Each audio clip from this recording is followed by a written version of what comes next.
meesha aad tegaysiin in laydinku ogaado oo raashinkiina la idin joogteeyo oo biyihiina la idin joogteeyo oo qalabka iyo agabka aad u baahan tihiin la idin siiyo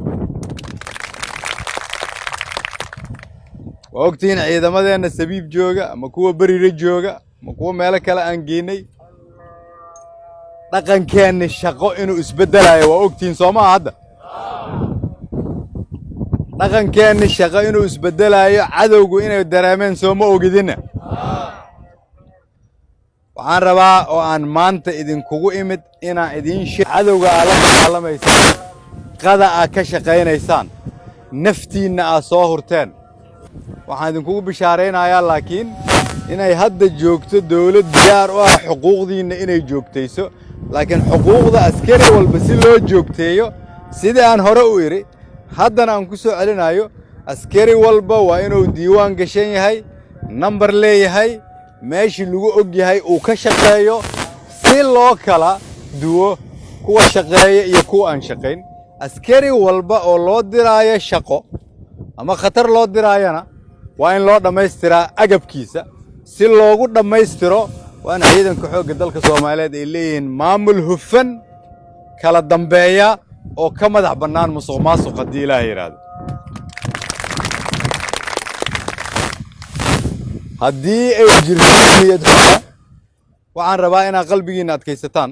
askarta walaalihiina oo idinka horeysay oo shaqada bilaabay dhinaci loo diray cadawgu way ka ceyriyeen dhinac kale la idin diri doonaa oo la idinku aadin doonaa idinka maalmaha soo socda barbarkay ka baxdaa waa maxay dhinaciina yaanay dabayl ka imaanin sababtoo shaqada haysaan hooyooyinkiin iyo abayaashiin iyo walaalihiin iyo caruurtiina iyo jiritaanka ummadda Soomaaliyeed iyo mustaqbalkeena iyo cadow ku soo duulay ciideena iyo diinteena ayaa ka difaacaysaan guushii ummadda Soomaaliyeed way dhowdahay haddii marka aad tagtaan haddii Ilaahay yiraahdo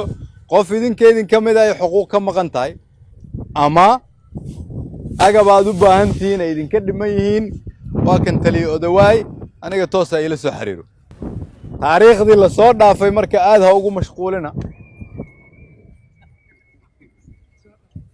mustaqbalka hortiina eega idinkoo xuquuqdiina sugan tahay laakiin sharaftii iyo karaamadii calanka halkaas aad ku sidataan aad ku ilaalinaysaan dalkiina u soo hooyay ayaan rabaa haddii Ilaahay yiraahdo inaan idin imaado marka dambe inta iska sokow waxaan leeyahay waxa dalka u haysaan shaqo aniga iyo madaxweynuhu aanan u hayn shaqan cid kale aanay u hayn laakiin intiina gashan dharka lagu difaacayo dalka inta kale waxaad uga duwan tihiin waxaad soo hormariseen dhiigiina waxaan